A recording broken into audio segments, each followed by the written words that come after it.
Yan, muli po isang mapagpalang araw po sa ating lahat. Muli po ito po si Coach Jim Ro na may konti lang po tayong update although ito po ay late na noong August 30 pero marami pa rin po kasing nagtatanong at hindi pa rin nila nalalaman kung ano ba yung pahayag ng SEC. So nung nakaraan nakita natin, pinakinggan natin yung pahayag ng isa sa mga seller, no, si Ma'am Vine Padilla, yung kanyang stand at yung stand ko at stand ng ibang mga seller. So nahahati po, no, sa dalawa, no, ang mga seller. Merong hindi magdidemanda, meron namang mag-aantay lang kasi naniniwala kami na hindi scam ang sitaw. At mismong SEC naman, no, sinabi yan. So makikita, mapapakinggan natin mamaya yan na sinabi mismo ng SEC na hindi scam ang sitaw. Okay? Bago po tayo magsimula, hayaan niyo po muna na buksan ko ang ating webinar, ang ating Zoom meeting na ito o sa ating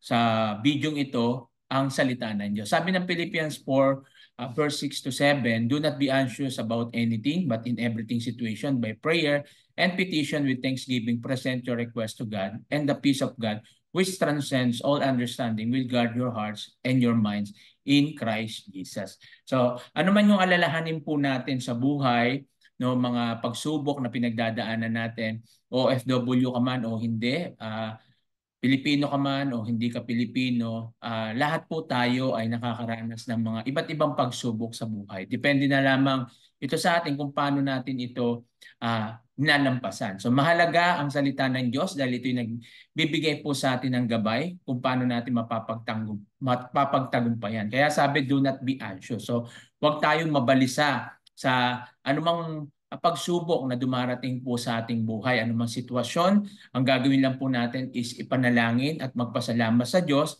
at ipaubaya natin ito sa Kanya at hayaan natin na ang Diyos ang magtama sa mga puso po natin para na sa ganon, yung puso at isip po natin ay maging mapayapa sa pamamagitan po ng ating Panginoong Jesus. Okay po? So maraming salamat po sa salita ng Diyos at ang Diyos ang magpala po sa Kanyang mga salita na narinig po natin sa araw nito. Ngayon po, tutuloy na po natin. Magbibigay na lang po ako ng comment kapag napakinggan po natin yung video at pahayag po ng official po ng SEC. So dito po kailangan maging balanse po tayo. Gaya sinasabi ko, hindi po tayo magbibigay na mali ang SEC, sabi mali ang SEC, mali ang sitaw. So both side ay titingnan po natin. Ano nga ba? At aliman natin yung kung ano yung magiging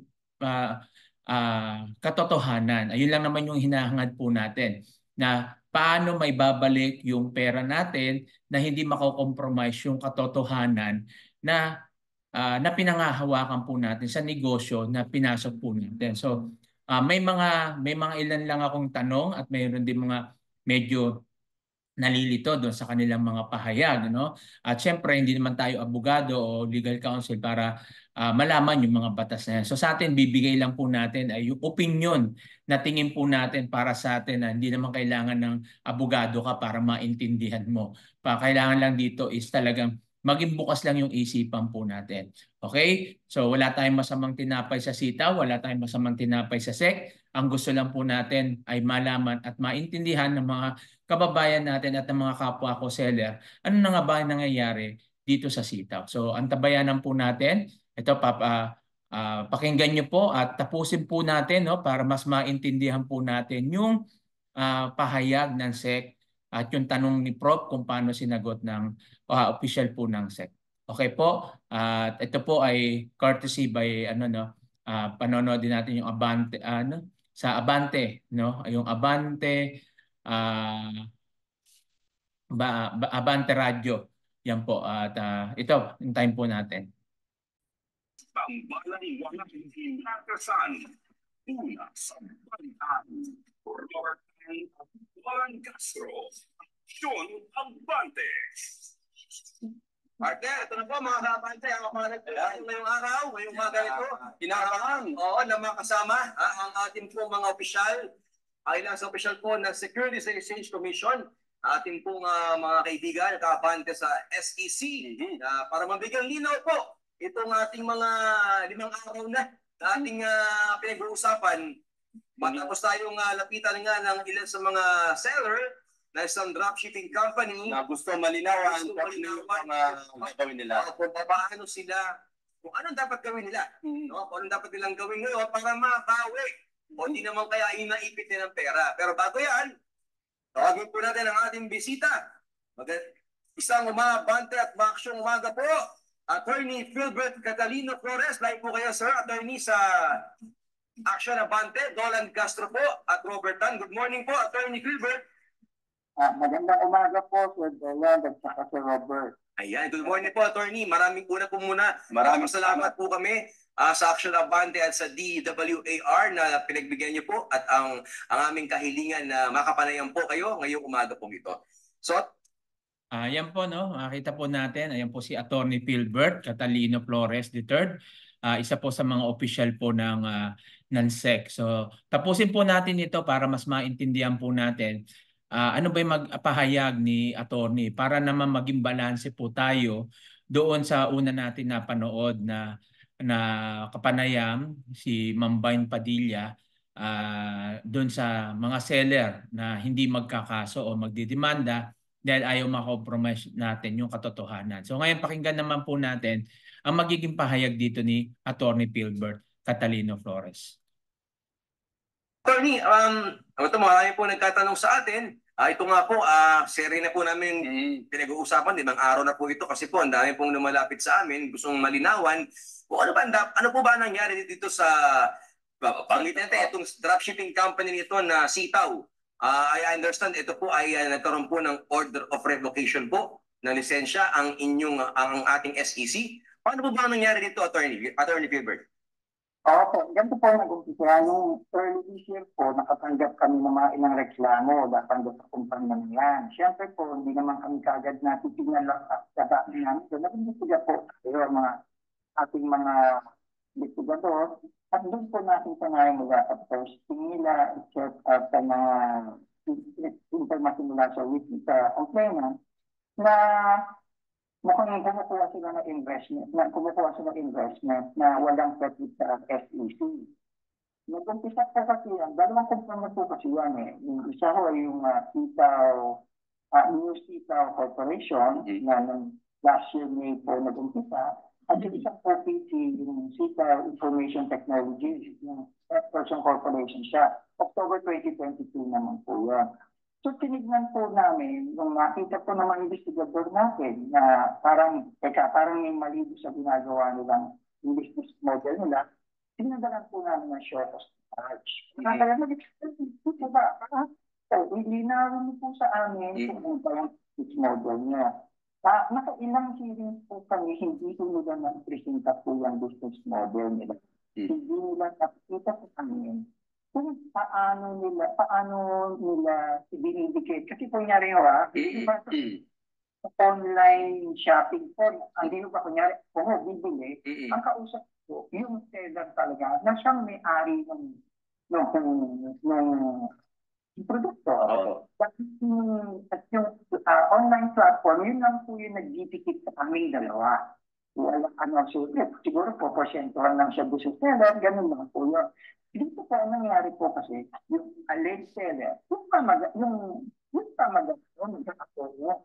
Hindi yung bayar ang magbabayad. Hindi po ba? Kasi yung bayar, ito magkakapono muna po si seller. So nag-jogging po yun, parang datingan, mag-i-invest ka mo.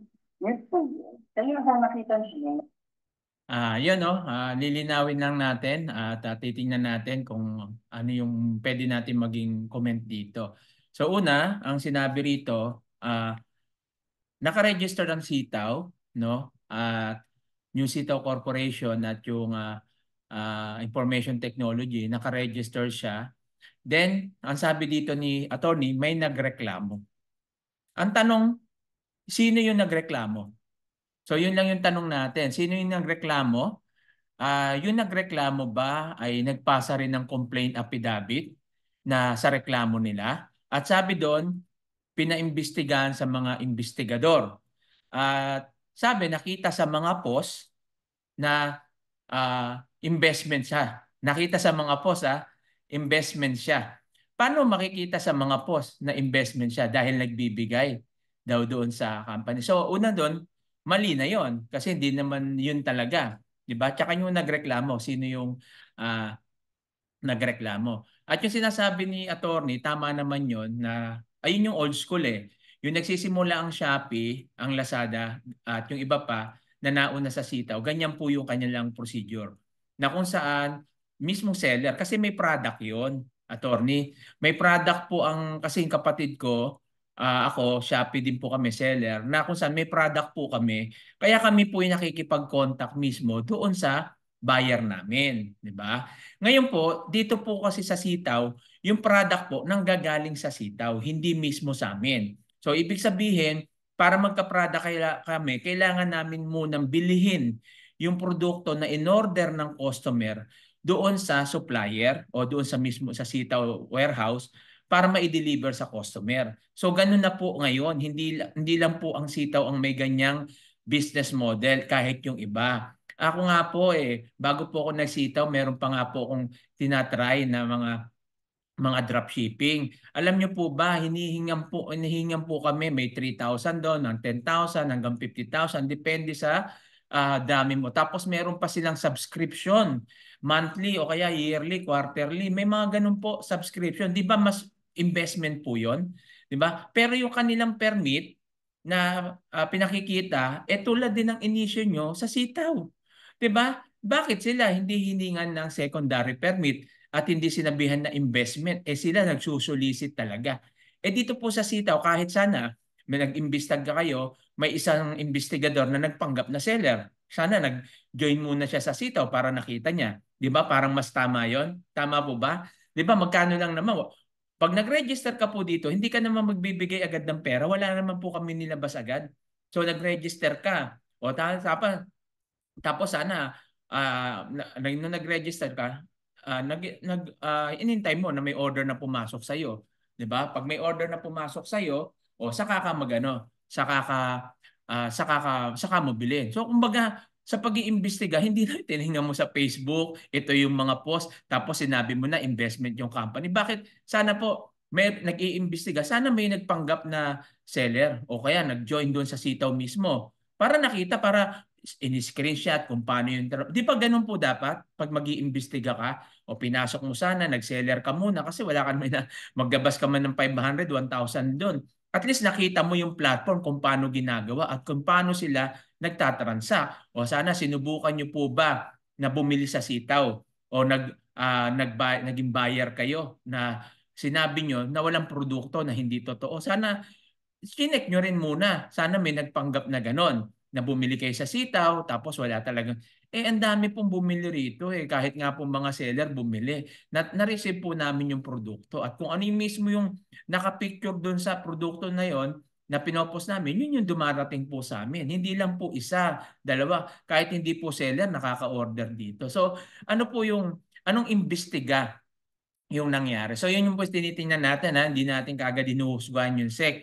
Pero ayon lang to doon sa sinabi ni Attorney Philbert na kung saan may nagreklamo. Ang tanong doon, sino yung nagreklamo? May complaint affidavit ba ito? Yeah. Tapos inimbestigahan, saan inimbestigahan? Sabi doon sa Facebook daw, sa mga post. Saan pa? 'Di ba? Sana meron pa, sana ang ginawa diyan may nagpanggap po ng seller na nag-register po sa sitaw tapos ganito yung ganyan. Sana ganoon meron, no? 'Di ba? Mas maniniwala pa tayo na talagang inimbestigahan ng ganoon. Para sa akin ayun, sa akin lang po 'yun. Hindi ko alam po yung tamang procedure diyan ng SEC kung ano man yung investigasyon kung paano po ginawa. Pero siyempre para mas malinawan natin, ituloy lang po natin 'to. Yung style na yun kasi investment contract na po siya.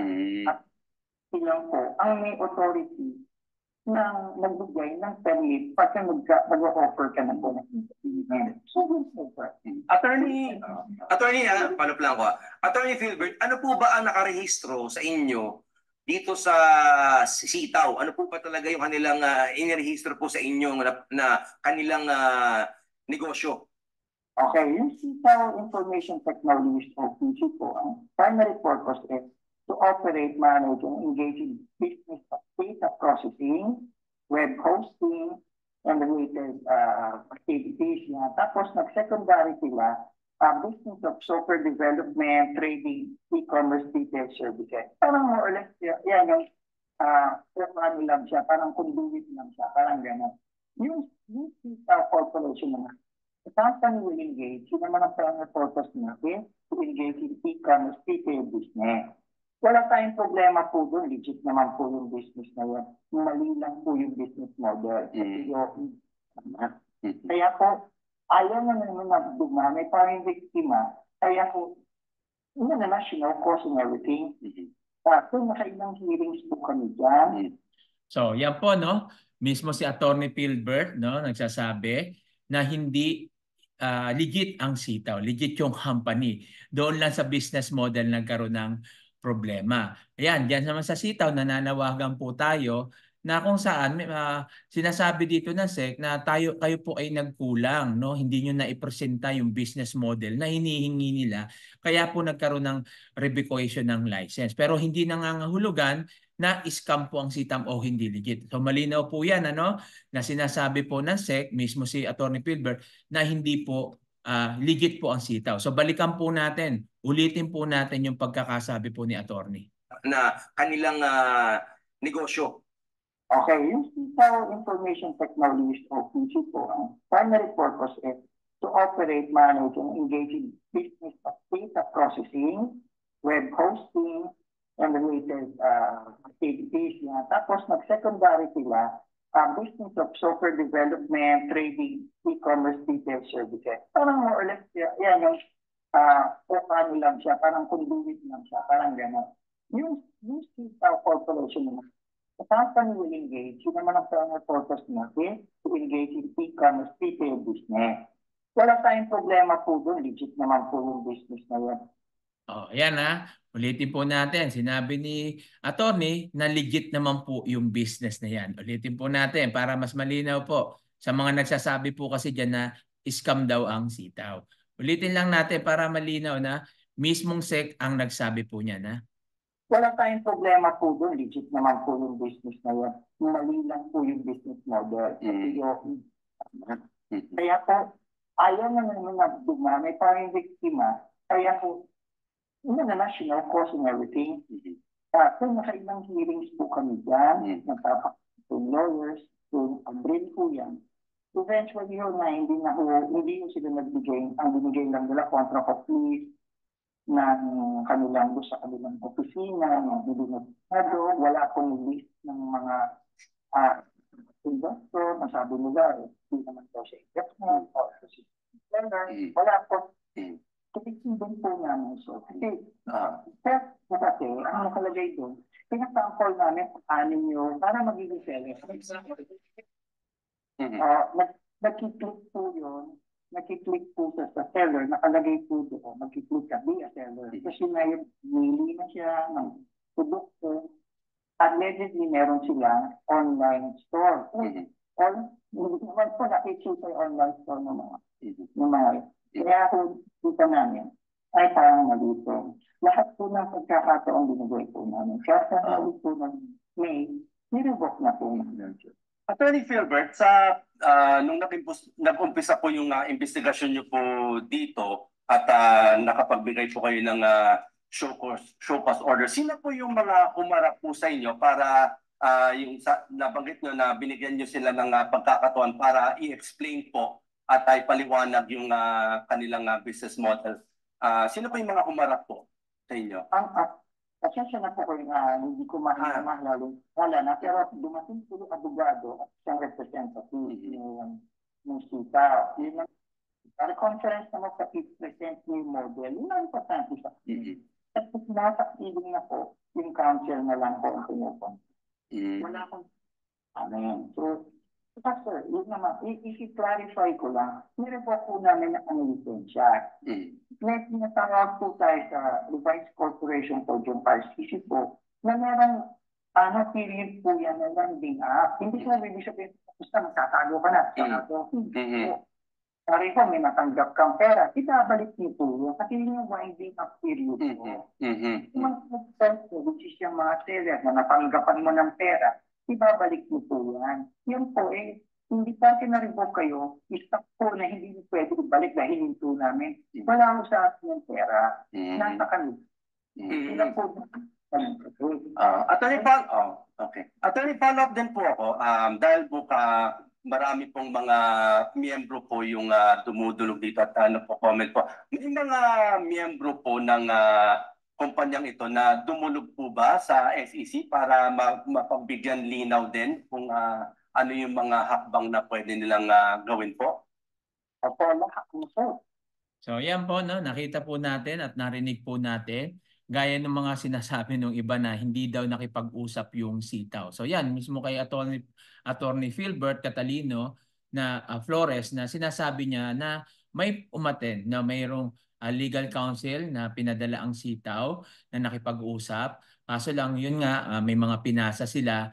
So gaya na sinasabi ni Attorney Philbert kanina, na kung saan walang na-present na business model. So legal ang sitaw, ang mali lang ay yung business model. So yung pagkakasabi. So sa aking opinion lang, sana sa SEC, no, mabago po yung ating paraan kung paano natin yan ma-check para ito lang po yung nakikita ko hindi ko po kayo niutusan o tinuturuan, no, wag po ma-misinterpret na kung saan baka pwede natin gawin na bago tayo mag-issue ng license, no, bago tayo mag-issue ng license sa mga business owner na lalo may mga ganyan, doon pa lang ay maimbestigahan na o matanong na, 'di ba? Ano bang business model ng company mo? 'Di ba? Ngayon kung wala silang may present, so meron kayong dahilan para hindi sila issuehan ng SEC registration. Ito yung inaantay ko kasing itanong hindi kaso hindi po naitanong na hindi ba pwede 'yon na una pa lang para parang ano ba yung prevention is better than cure. So ibig sabihin may para ma-prevent yung mga ganyang pangyayari una pa lang maayos na. Kumbaga magsimula ng maayos para matapos ng maayos. Kasi ang nangyayari kaya pa ulit-ulit po yung ganitong sistema kasi nangyayari ina-approve. No, katulad po ako, no, ilang company na po, no, sa Pilipinas ang hindi ko alam na scam na nasalihan po namin. Kasi bakit? Naka-registered sa SEC 'Di ba? Pag sinabi mo registered na SEC, yun yung paniniwalaan, registered to na SEC. So hindi mai-issuehan to kung hindi legal. 'Di ba? So legal siya. Kaya in-issuehan tapos magugulat ka na lang merong restraining order o may warning o kaya meron ng cease desist order na yung company. Ang nangyari, nakapag-invest na yung mga tao. 'Di ba? Pero kung ginawa agad natin na bago sila mag-open o mag-operate ng business na to, ay inuna muna natin ano ba yung business model nyo? Ano ba yung business meron dito? So check nyo muna sana, 'di ba? So pag na-check nyo, hindi pwede to, mali to. Pag hindi nila naipasa, doon pa lang reject na. So wala na mabibiktima. Tama po ba? So sa akin, suggestion at opinion ko lang po yun. Pero hindi ko lang alam kung bakit hindi ganon yung inyong ginawa. Kasi alam ko kasi nagkaroon po ako ng negosyo, grocery. Nung nag-apply po ako sa munisipyo, nag-apply po ako ng business permit. Meron doon, yun, diba, yung parang yung sa cleanliness, no, i-check yun, ganito, anong lugar. Pero wala naman pong pumunta. Diba? Wala naman pong pumunta ng taong gobyerno para i-check lahat yun. Diba? I-check yung mga ganito, kung totoo, may BIR, wala naman pumunta. Diba? So, ganyan po yung nangyayari sa katotohanan, no? Real talk lang, wala po tayong sinisira, pero yan po talaga yung nangyayari. Kasi kung una pa lang na-imbestigahan na yan, kung anong klase ng business yan, di ba yung sanitation, di ba tinitingnan dyan kung merong fire exit, yung mga ganun pa yan, di ba? Ewan ko lang kung na-check talaga yan, di ba? So, yun po yung sana yung sinasabi natin na prevention better than cure. Una pa lang, na-check nyo na yan. Kung na-check nyo na yan at hindi iba pala yung business model, hindi na nagpatuloy sana yan. At wala nang ganitong usapan. So, yun lang po yung aking opinion. So, wag naman po sana magalit na hindi ko po kayo niutusan hindi po ako nagmamagaling. Yun lang yung nakikita ko na parang mas maganda para maiwasan lahat. Kaso wala naman nagtanong ata ng ganito. Okay? So, tuloy po natin. Napakarami pong naging inusap. Wala naman po. So, yan po nakiusapan namin. Magpunta ko kayo rito sa amin, mag-execute po tayo ng complaint affidavit. Kasi ahab natin po yan. So, then, lahat po yung sinulatan namin, marami po akong naalala na nagpunta po dito sa amin. Nakakatulong po sila. na magreklamo po sila ng officially ng complaint affidavit dito po sa atin. So, kahit naman mo, sa totoo lang kahit... So ito pa, no? Isa. Kasi yung unang sinabi ni attorney, may nagreklamo sa kanila. May nagreklamo na merong nagreklamo sa kanila na ganito yung sitaw. Tapos ngayon, sinasabi niya, wala naman daw nagrereklamo at sa kanila, kaya hindi nila mabigyan ng aksyon. So ano po ba yung totoo? Kung may nagreklamo, sino yung nagreklamo? At ngayon sasabihin, kailangan pumunta sa SEC para mag-file ng complaint affidavit. Yung nagreklamo na sinasabi ni attorney nung una, nag-file po ba ng complaint po yun? Bakit binigyan nyo ng action? Diba? Inimbestigahan nyo yung sitaw. Sino yung nagreklamo? Tapos ngayon, kaya nagreklamo kami, mga seller, ngayon, dahil na-review ko yung license nila, hindi na kami maka-withdraw. Tapos ngayon sasabihin nyo sa amin, pupunta kami ng SEC para mag-complain. Medyo doon lang po ako naguguluhan, no? Na may nagreklamo na kaya sila nagbigay ng action. 'Di ba? Pinadala nila. Sino yung nagreklamo? Tapos ngayon sinasabi, kaya hindi nila mabigyan ng action na mabalik yung pera ng mga seller kasi walang nagrereklamo. Ano po ba yung totoo doon sa dalawang 'yon? So, medyo magulo lang, no po. So, tuloy po natin.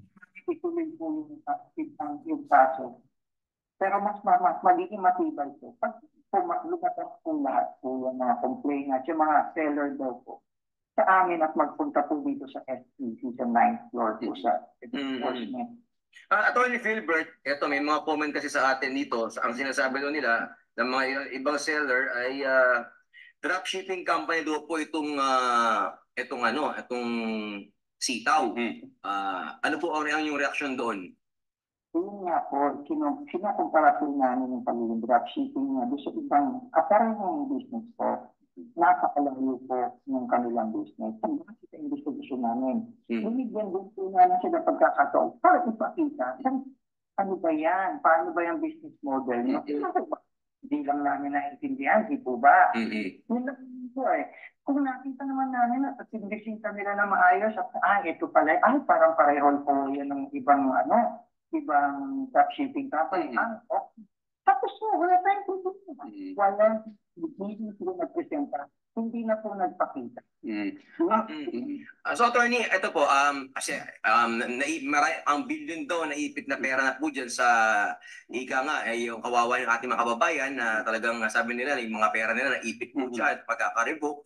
Ano po ang inyo pong payo sa kanila? Parang mayroon bang pamamaraan pa, Attorney Philbert, para mabawi po yung mga pera ng ating mga kababayan na naipit po sa pagkaka-revoke at yun nga, dyan sa kumpanya na yan. Ano po bang inyong suggestion o kaya po ay maaari nilang gawin na hakbang legal?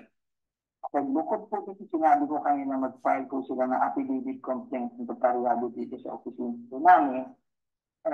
Clarify ko lang po, pwede rin po sila mag-file ng status po, dyan sa trade po, dito sa amin yun, sa kami jurisdiction, pwede rin po yun. Kasi po, yung pera po ay binigay nila sa kanila. So, dapat po, binabalik nila yun.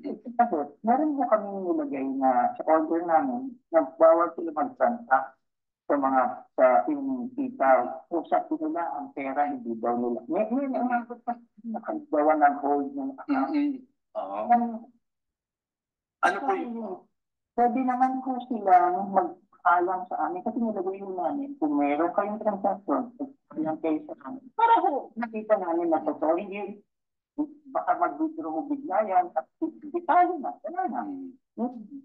Pero nalaman silang paalam na ay, pag-withdraw kami dahil babayaran namin yung mga investor na wala pang gano'n. Gano'n na.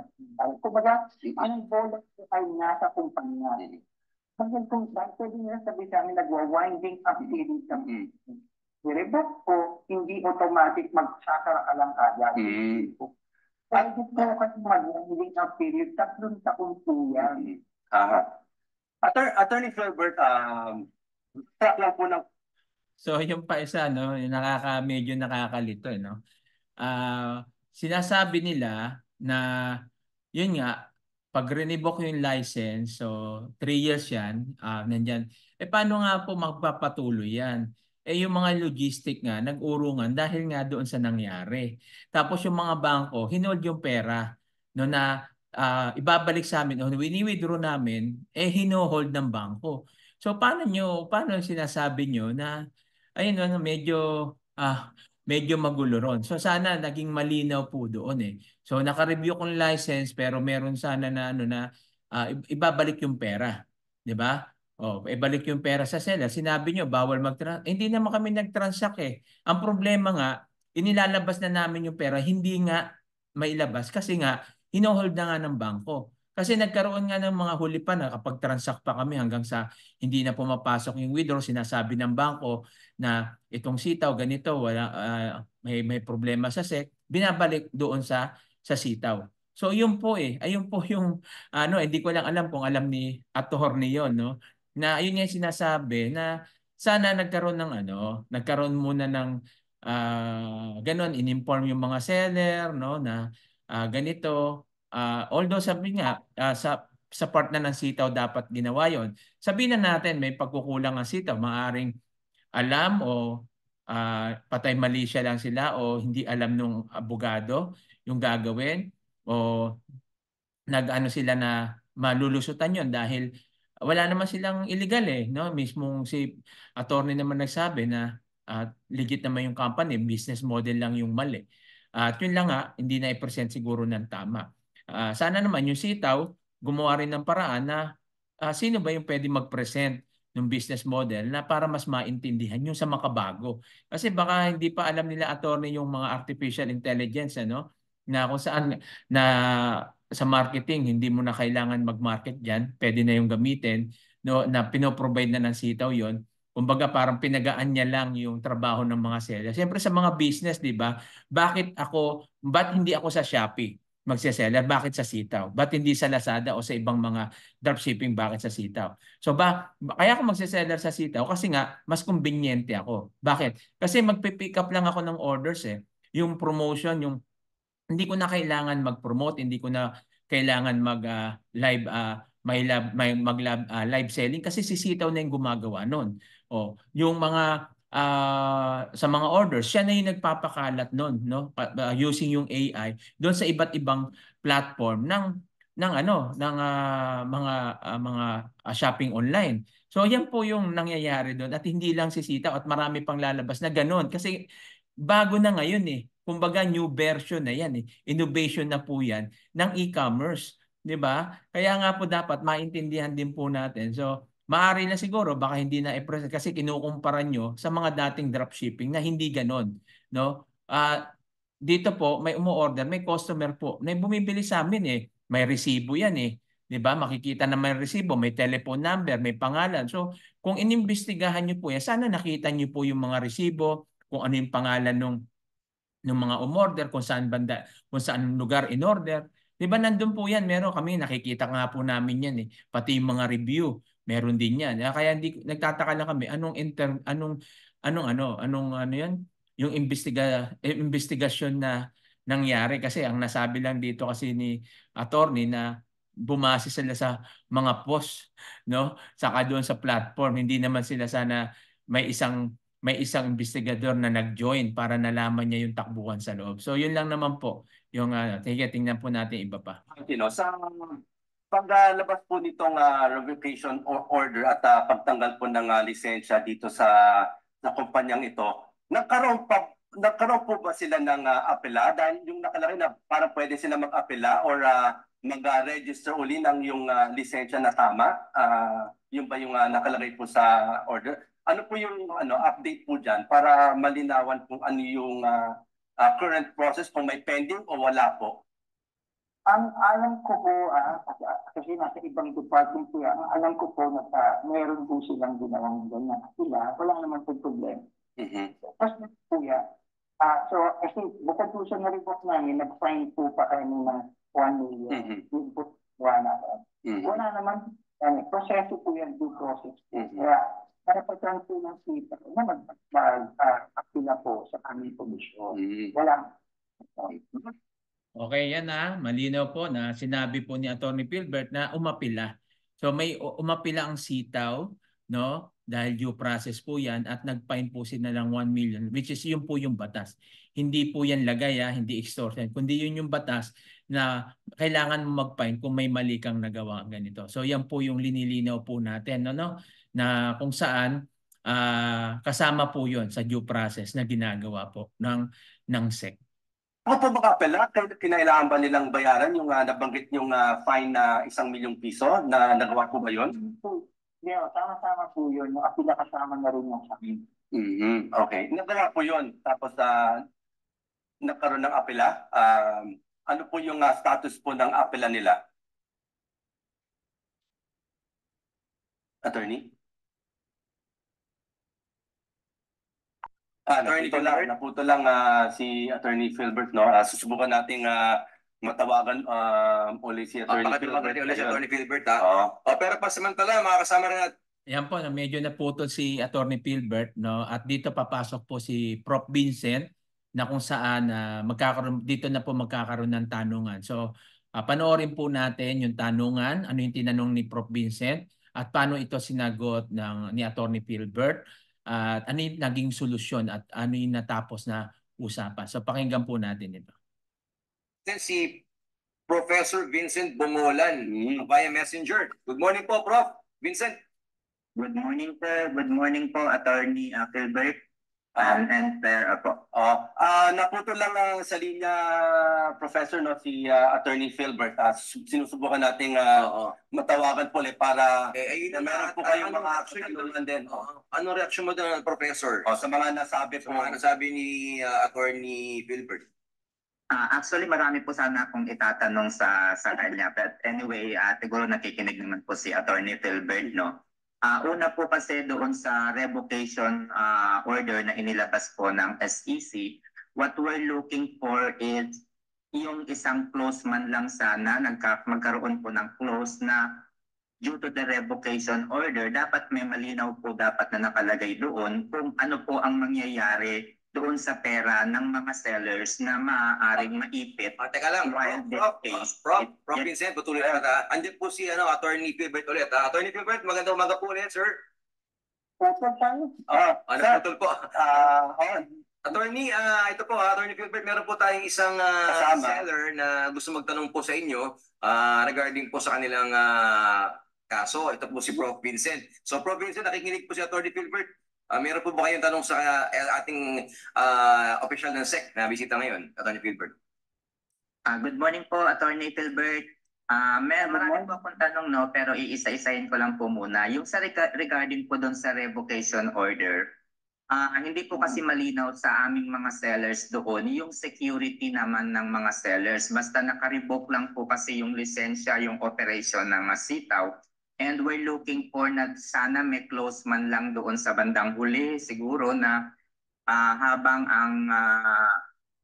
hinihintay ng SEC yung apila ng sitaw, dapat ay meron daw malinaw ano po ang mangyayari doon sa pera ng mga sellers na maaaring maipit ng pinag-uusapang issue.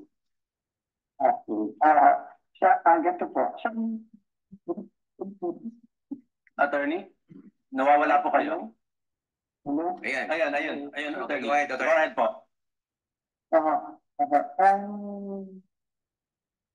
Ulipat na lang po ako sa Ay, sige po. Ingay po. Teka lang. Wala nang dumami pa ang biktima. So yun po. Naintindihan ko po yung concern po ng tanong po na bakit parang wala kaming ginawa. Yun nga po, kailangan po mag-forward po kayo sa amin at magreklamo po kayo sa amin. Kasi po, wala pong binigay sa amin na listahan ng investor or seller po ang sitaw. Hindi po namin kilala kung sino-sino po kayo na masasabing na kayo ang investor o kayo po yung seller.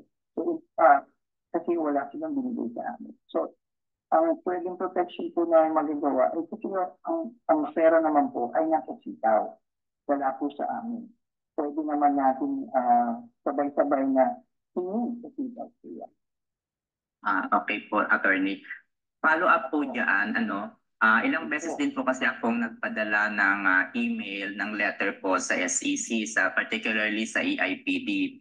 Yung mga time na po yun, it's full of inquiry, and then yung sabi nga po nung sa huli, dapat mag-file ng complaint. Ang ginawa ko po para mangyari po yung gusto po ng mangyari ng SEC, nag-file po ako ng complaint. And dun sa complaint na po yun, inilagay ko po doon yung listahan ng maraming sellers around the world and yung amount of money na kailangang makuha sa sitaw. But unfortunately, hindi po ako natawagan na ng SEC since then. Nagpa-follow up din po ako dun sa resulta ng complaint na ipinail ko. Kasi ginawa ko na po yung sinasabi po ninyo, mag-file na po ng formal complaint. Kailan po kayo nag-file? If I were not mistaken po, Ano po, affidavit complaint po, notarial yes po. po, opo. Ano po yun, notarized by a lawyer. And nilagay ko po doon yung mga ebidensya, including the screenshots of the withdrawals. And also yung mga... So yan yung isa sa mga sinasabi natin. Kasi kanina, ulitin lang natin, no? Balikan lang natin yung una na sinabi kasi ni attorney na may nagreklamo sa kanila. Yung nagreklamo po ba sa kanila, same po ba yung ginawa din nila? Yung sa hinihingi nila kay Prof na may complaint, may notary ng abogado, may notaryo ba yon ng abogado na yung complaint na yon, may nandun din ba yung ebidensya, no? Siyempre, yun yung 'di ba na magko-complain ka, 'di ba? So kailangan na kumpleto ka diyan. Yung nag-complain ba, yung nagreklamo kasi sabi kanina kasi may nagreklamo sa kanila kaya nila inabisuhan ang sitaw, 'di ba? So ang tanong ko is yung bang nagreklamo na yon kagaya din ba ng ginagawa nila ngayon kay Prof o sa mga seller na kailangan magkaroon ng affidavit of complaint? Ganun po ba? O yung nagreklamo na yon email lang kasi alam namin yung mga nagreklamo hindi seller eh, 'di ba? Hiningan niyo rin po ba at sino ba yung mga yon? 'Di ba? Sino ba yung mga nagreklamo? Pwede bang malaman 'yon kung sino sila para makita natin kung seller ba sila o hindi? Yun lang po yung pwede natin alamin natin, no? Ayun yung sinasabi natin na i-try natin uling mabuksan yung investigasyon. Imbestigahan sino yung nagreklamo, kailangan humarap din yon yung nagreklamo. Kung hindi siya seller, dapat may question yon. Paano mo sinabing ganun, hindi ka pala seller? Tulad niya, sabi niyo, nagkaroon ng investigasyon, pero doon sa pangyayari, bumase lang kayo sa mga post, tsaka sa mga sinasabi ng mga ibang tao, di ba? So walang nagpanggap na seller, walang pumasok sa platform, ganito yung ginawa. Walang ganun ata na nangyari. So hindi ko lang alam, no, kasi baka hindi naman na-detalye. So tuloy lang natin. Claims po ng maraming OFWs. Sige, ganito gawin natin. Imbitahan ka na namin sa opisina para kaharap mo na kami dito. Pwede ka ba pumunta sa isang linggo? Sige po sir, opo. Ayan, maganda yan. Usap-usap kayo dun. Sabi na lahat, pumunta ka na dito. Kailan ka pwede pumunta? Hintayin ka namin. Sige po, attorney. Actually, Vincent Bumulan po. Siguro, attorney, sama na rin natin, pati yung mga nasa Pilipinas pa na pwede makapunta. Sama na ni Prof para isang grupo na kayo dyan mag-usap-usap. At para para isahan na lang. Andyan yung mga lahat ng mga naghahabol sa pera. Para malinawan. Sabihan nyo na lang po kami kung ilan kaya baka buong buhay. Baka naman na may schedule. Professor, pwede mapag-usapan nyo sa grupo nyo kung sino yung magtatayo bilang spokesperson po ng grupo para maging focus po yung pagbisita dyan kay Attorney Philbert. Sige po, sir. Sabay-sabay po kayo nagsasalita, mahirap po yun. Dapat po may expert na tayo na isa, dalawang tao. Yun po yung may alam na lahat. Yun po yung gagawin. Para malinaw, hindi kailangan lahat po para kayo mag-a-update. Walang problema. Sir Philbert, Attorney Philbert, ito ba, meron lang kasi mga comment dito sa ating Facebook page. Gusto ko lang ma-address kay Attorney Philbert. Sinasabi po kasi Attorney Philbert ng iba dito mga may pag-asa pa bang ma-lift yung revocation, Attorney Philbert? Kasi sinasabi dito ng iba, Ano raw hindi raw mukha ito sinabi ni Madiskarte MG, sabi ng taga Sitaw, hindi makarelease ng pera dahil kailangan i-lift ng SEC, just lift the revocation para mabalik daw ang pera namin. Lahat ng sellers, please, I'm begging you, SEC attorney. Yun. Ano ang reaction mo daw, Attorney Philbert? Ano po ba ito? Possible po ba ito? Yung ganitong mga senaryo na Kasi kita na po sa due process. Kung makita na patunayan, kamali kami.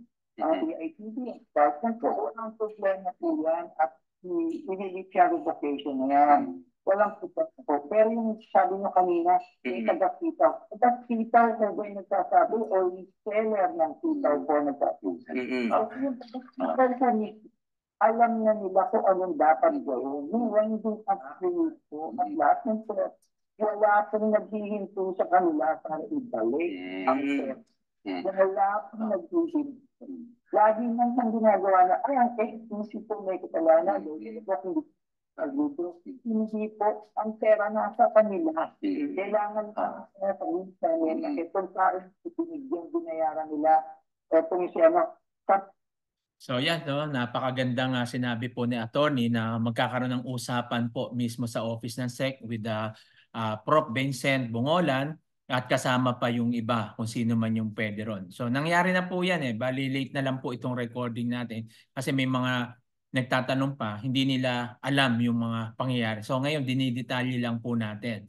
So yan at susubukan natin na yon mai-play uli yung sinabi ni Prof. Vincent doon sa interview na kung ano yung sinabi nung pag-usapan nila na sa SEC, no, parang hindi ito yung nangyari talaga no, na pag-uusap na hindi yung pangalan ng mga seller, ano ba yung so may umatin din doon na taga-sitaw kaso hindi siya yung parang official na representative pero nakausap din po. So ngayon tingnan po natin kung paano natapos tong usapan natin na to. Ang tutulong para like ang problema hindi na ho sila Attorney, follow-up lang po, Attorney Philbert, no? Currently po, sa ngayon po ba, meron bang nagiging communication po yung kumpanya ng Sitaw po sa SEC para yung nasasabing nababanggit, hindi natin kasi alam or ma-verify kung meron pong pending appeal. Sa ngayon po ba, may mga humaharap po taga-Sitaw sa inyo, nakipag-usap dito? Ganito ho, papaverify ko kung ano na yung status ko kung may appeal ko dito. Para sa dito, kung kailan man sila pupunta, ilalatag ko yun. Ayan, maraming salamat po. Maganda po yan, attorney. So, Professor Vincent, meron ka bang katanungan kay Attorney Philbert?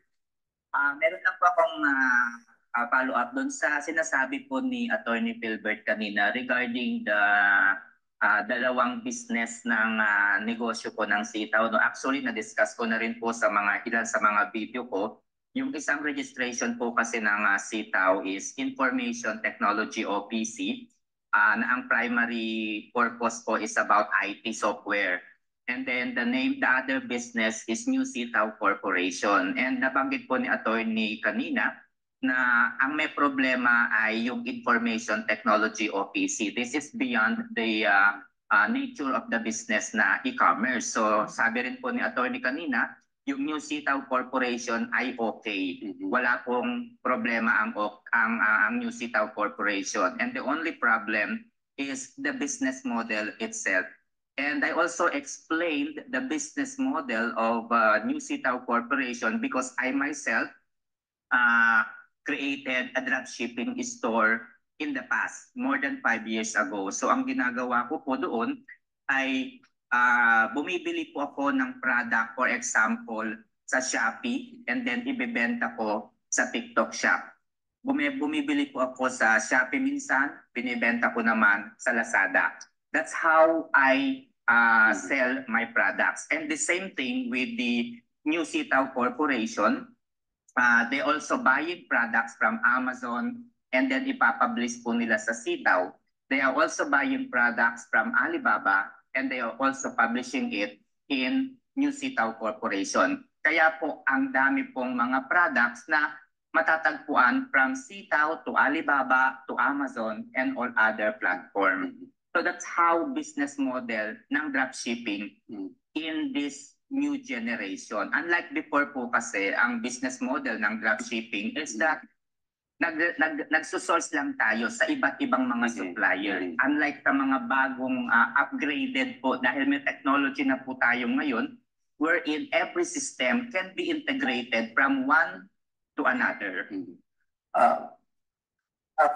Clarify ko lang ho pareho po silang nirevoke namin. Hindi po namin, wala ho akong sinabi kanina na sila hindi. Pareho silang nirevoke namin.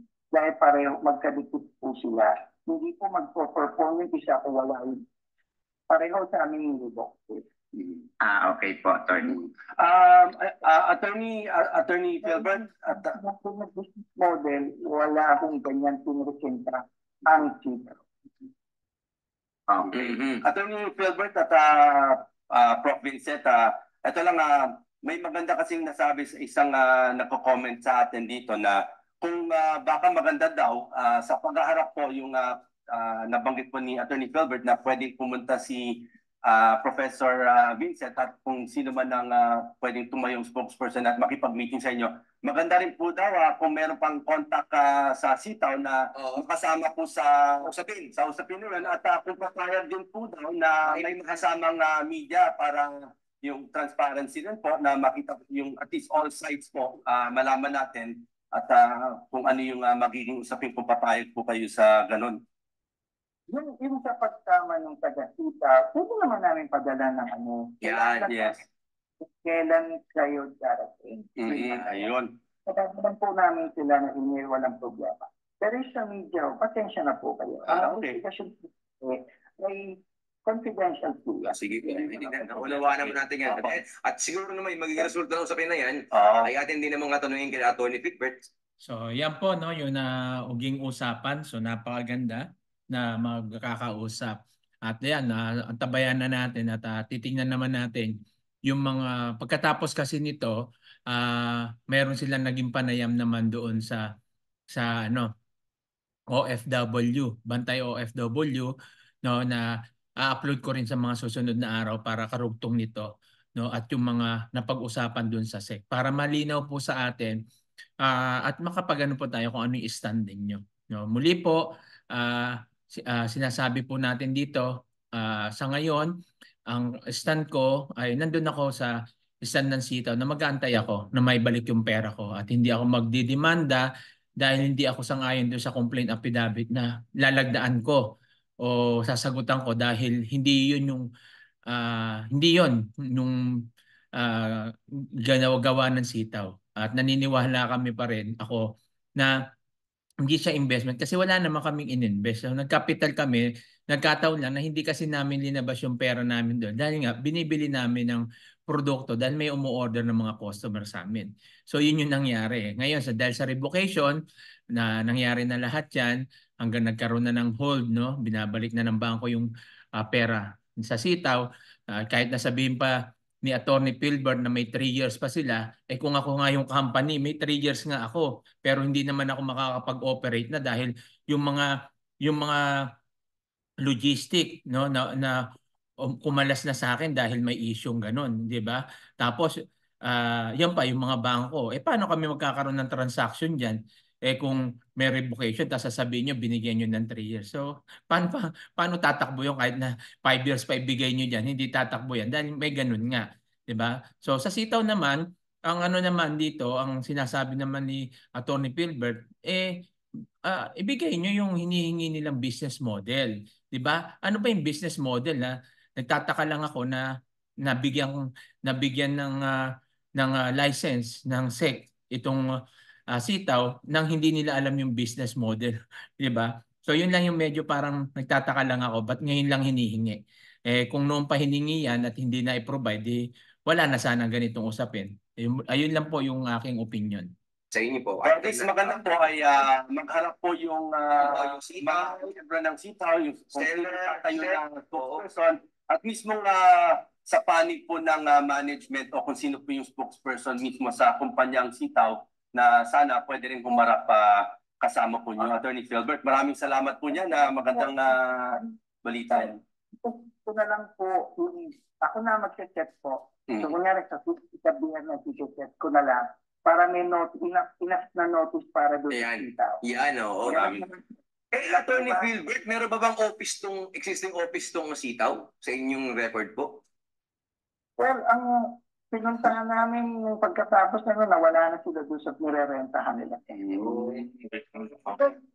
Email yan kasi automatic na. Kasi sa amin po, dahil sa MC digitalization namin, MC28, ang notice po namin diretso sa email. May email silang pinoprovide. May email.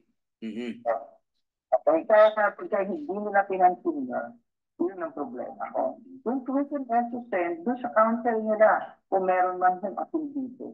Oo, may abogado po naman yan, ano, na pumarap sa inyo noong una, di ba? Masusulatan niya. Sige po. Yun lang po. Para clear lang po lahat. Ipapatawag po sa Friday kung ano. Para yun na lang ako. May isang linggo tayo para pataan. Makapag-ready sila. Makapag-ready din yung kausap namin. Kayo lang naman mag-ready kasi kami ready kahit pumunta kayo sa linggo. Attorney Philbert, mga ilan po ang pwedeng sumama kay Professor Vincent sa kanilang hanay? Sa pwede nyo i-accommodate po? Na pwede nyo i-accommodate? Hanggang ilan lang po? Sa totoo lang ako, nagre-retrofit po kami, maliit lang po sila. Pwede na siguro hanggang sa kanila po, mga 5 tao lang po. 5 tao. So, Professor Vincent, sa inyo pong hanay, pag-usapan nyo na po kung sino po sa inyo, ang 5 po ang pwedeng humarap sa SEC, sa inyong hanay, para once and for all, masettle po ninyo yung gusot, yung problema. Malaking problema. Attorney Philbert, kung meron po kayong mensahe po sa mga nakikinig po na mga ating mga na seller po ng kumpanyang ito na may issue po, ano po yung mensahe niyo po sa kanila? At sa mga online na companies ngayon na nakikinig ngayon, sana po huwag kayo magalit sa amin dahil ginagawa lang po namin ang protection ng mga investor. Pag may nakita po kami talagang mali na ginagawa, hindi naman namin baka sinaraho, binigyan namin pagkakataon. Yung problema po, yung ating musika po, hindi po talaga nagpupunta kami. So yun po, ang next meeting namin, magkaroon po tayo ng official na yan, talaga official na notarized na complaint affidavit na nandun po lahat ng mga informasyon. Pangatlo po, hindi tayo dapat mag-aaway kung sa social media. Tama. Tama po yun. Tulungan. Ayan po, maraming salamat po. Teka, may pahabol na akong tanong kay Tony Philbert. Tony Philbert, bukod po ba dito sa sitaw o yung mga dropshipping company, meron pa po ba kayo, marami pa ba kayo napasarapang mga ganito rin? Senaryo? Ang alam ko, ito pa ang unang. Yung parehong kaso, no? Na itong gantong style. Siya ho, pero meron pa ibang style na napasarap. Okay. Alright, oo. Maraming salamat po, Attorney Philbert. So, Friday, ano? Next Friday, ang expected ninyo na meeting.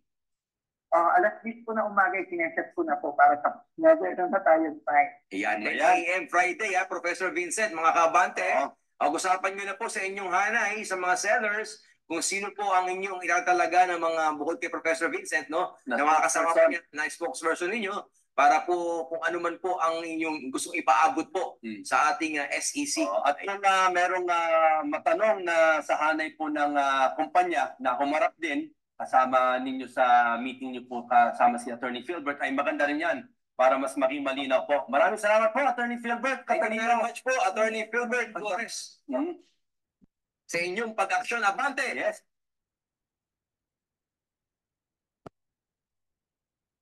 Yan, okay po. Diyan po no na natapos yung ating yan yung balita no mula sa diyan sa Abante, 'di ba? Sa Abante Radio no na kung saan narinig na po natin yung paliwanag ni attorney no at isa sa official po sa SEC at nandiyan narinig po natin yung tanong ni Prof. Vincent at kung paano naman yan sinagot ni attorney. So, tingnan lang po natin na kung diyan sa sitaw may hiningi sila sa SEC na iba i-provide nyo po, ay wala na pong magiging problema. At sa SEC naman po, andyan naman po, no, sa akin lang, hindi ko po kayo inuutusan muli, suggestion lang yon para sa mga susunod po maiwasan kasi hindi lang po isang beses na nangyari. At isa po ako sa mga naging biktima ng maraming scam. Kasi nga po, pinaniniwalaan namin yung license na binigay nyo sa kanila ay legit yon, di ba? Ang nangyayari ngayon, hindi ang magiging ano na namin, hindi porket may SEC registration is legit siya. 'Di ba? Pwede pa lang maging ganon. So ang sa akin lang para maiwasan, ma-prevent natin yung mga ganong sitwasyon, una pa lang, no, hingin na natin yung hingin na po natin yung kanilang business model. Ano ba yung negosyong meron ka? Kung franchising ka, mag-i-investo, so kailangan mo na secondary license. Ang alam ko po kasi ang e-commerce tsaka advertising, wala po sa atang secondary license yan, di ba? So yun yung pagkakaalam ko. Kaya doon sa sinasabi na basta nagbigay ka ng kapital, nagpasok ka, investment na po yun, hindi po ganyan ng category ata ng investment. So may marami po yan, no? Hindi porket nag-deposit ka, investment na yan. So depende po yan kasi kung nagbebenta ka, ganito ka, di ba? Hindi naman po yan lahat papasok yan doon sa investment talaga. Okay, so hindi naman ako abogado pero ayun lang yung pagkakaalam ko. At siyempre kahit paano nag-aaral-aral pa rin po tayo para maintindihan po natin. So muli po, no, doon sa mga nagsasabi na scam ang sitaw, sana matuldukan na yan. Mismo nga SEC na po nagsabi kanina. So pinaulit-ulit ko pa yon, no, sa video na kung saan sila mismo nagsabi na okay ang company, legit siya, mali lang yung business model. 'Di ba? 'Yun. So, ayun lang, mismo SEC, hindi po sa akin galing 'yan. Kaya tigilan na natin yung sinasabi nyo na kaya na-revoke kasi hindi legal, hindi legit. Hindi po, kaya lang na-revoke dahil meron lang silang hinihingi, 'di ba? So, yan po, linilinaw lang po natin yan. Kaya yun yung pinaninindigan natin at pinanghawakan na talagang hindi scam ang sitaw. Mismong SEC na po nagsabi niyan. Okay? At nawa po, patuloy lang po tayong sumubaybay at basta may update tayo, upload natin para magkaroon ng linaw.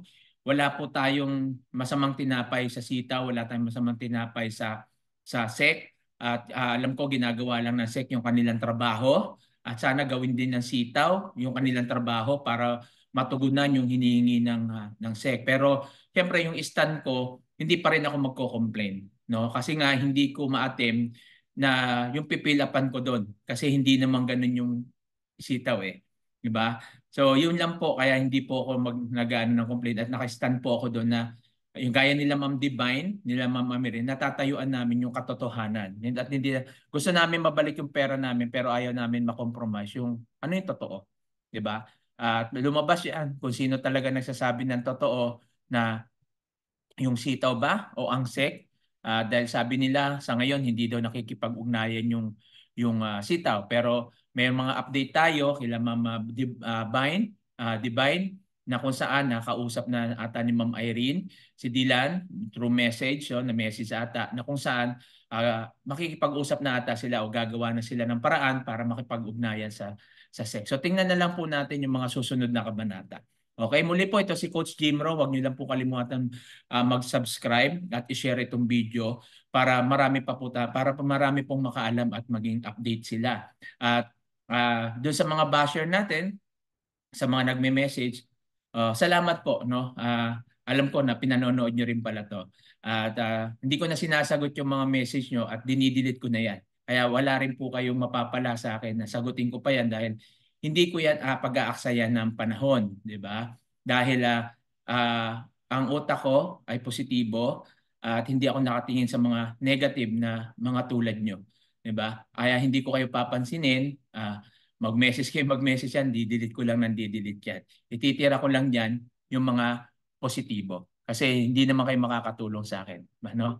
At yun, maraming salamat sa suporta, sa patuloy na pag-subscribe, sa patuloy na panonood nyo. At dahil dito, nagiging tuloy-tuloy ito. At marami pa po, no? At sa YouTube po natin, sa YouTube channel natin, hindi lang po ito maririnig natin update. Meron pa po tayong mga magiging content na kung sa about business, no? Nandiyan po yung TJ business community natin na kung saan nagtuturo tayo na ano ba yung business na dapat po natin pasukin at aralin natin ano ba yung mga negosyo na talagang legit at hindi tayo ma-scam na. So hangga't maaari, no, sa mga marami ngayon nag-i-invite, no, meron mga nag-i-invite din sa akin. So kagaya ng mga ini-invite nila doon kagaya ng MetaMask, hindi na natin pinapatulan yan. So tapos na tayo doon, no, ayaw na natin mangyari pa uli yon at sinisikap natin na pasukin natin online marketing pero legit siya talaga at yung mga franchising, co-ownership at traditional business. So i-share ko lang to. No, hindi naman ako kikita diyan. I-share ko lang para kayo mamimili kung ano yung gusto nyo. At yun, marami na pong sububok, no, doon sa mga co-ownership natin at sa mga yan, doon sa dropshipping din meron tayo at yung bodega sale, no, na kung saan makakabili tayo ng mga murang item. So meron po tayong ginagawang Zoom meeting din diyan. So abangan po natin yan, yung easy commerce natin. Super legit yan at sa ano, kailangan matuto tayo mag-market talaga.